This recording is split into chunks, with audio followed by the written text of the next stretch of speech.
there was no bloodshed on the border. And in 2020, it changed. When a country actually sort of does not observe written agreements with a neighbor, then I think you have cause for concern here. It then raises a question mark.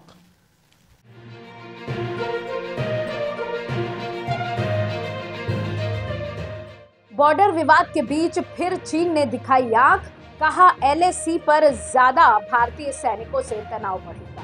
Bharat और चीन के बीच border पर लगातार तनाव भरी खबरें आती रही हैं। सीमा विवाद को लेकर चीन आंखें दिखाता रहा है। वहीं इसी बीच चीन ने कहा है कि एलएसी पर ज्यादा भारतीय सैनिकों की तैनाती दोनों देशों के बीच तनाव को कम करने के लिए सही नहीं। रिपोर्ट्स के मुताबिक चीन के विदेश मंत्रालय की प्रवक्ता माओ निंग ने कहा कि हम भारत के साथ मिलकर सीमा और उसके आसपास के क्षेत्रों में शांति और स्थिरता के लिए काम करने को तैयार हैं। माओ निंग ने कहा, एलएसी को लेकर भारत के कदम शांति स्थापित करने के पक्ष में नहीं है। दरअसल कई मीडिया रिपोर्ट्स के मुताबिक भारत ने अपनी पश्चिमी सीमा से करीब 10,000 सैनिकों को हटाकर उन्हें एलएसी के पास तैनात कर दिया है। हालांकि अब तक भारतीय सेना या सरकार की तरफ से इसकी पुष्टि नहीं की गई है।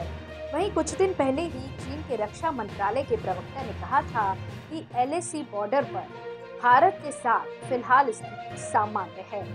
19 फरवरी को दोनों देशों के बीच 21वें राउंड की कॉर्प्स कमांडर लेवल मीटिंग हुई थी। इसी दौरान भारत चीन के बीच सकारात्मक बातचीत हुई। चीन ने कहा था कि दोनों देशों ने एलएसी को लेकर एक दूसरे की चिंताओं को ध्यान में रखते हुए हल निकालने पर सहमति जताई। हालांकि भारत ने कहा था कि वो चुशुल मोल्डो बॉर्डर पॉइंट पर 21वें राउंड की कॉर्प्स कमांडर लेवल बैठक में चीन ने देपसोंग और डेमचोक के ट्रैक जंक्शन से सेना हटाने की भारत की मांग को ठुकरा दिया। वहीं आपको बता दें कि 7 मार्च को जापान दौरे पर गए भारत के विदेश मंत्री जयशंकर ने चीन के साथ रिश्तों पर बात की थी। उन्होंने कहा था कि 1975 से 2020 तक बॉर्डर पर शांति थी। 2020 में हुई गलवान झड़प में सब बदल गया है। भारत चीन कई मुद्दों पर सहमत नहीं है। जयशंकर ने चीन पर निशाना साधते हुए कहा था कि जब पड़ोसी लिखित समझौतों का उल्लंघन करे तो ये चिंता की बात है।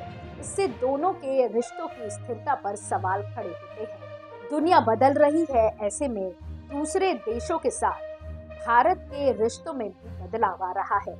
इसमें उग्र होने की जरूरत नहीं है। दूसरी तरफ दिसंबर 2023 में चीन ने कश्मीर में आर्टिकल 370 को हटाने पर सुप्रीम कोर्ट के फैसले की निंदा की थी।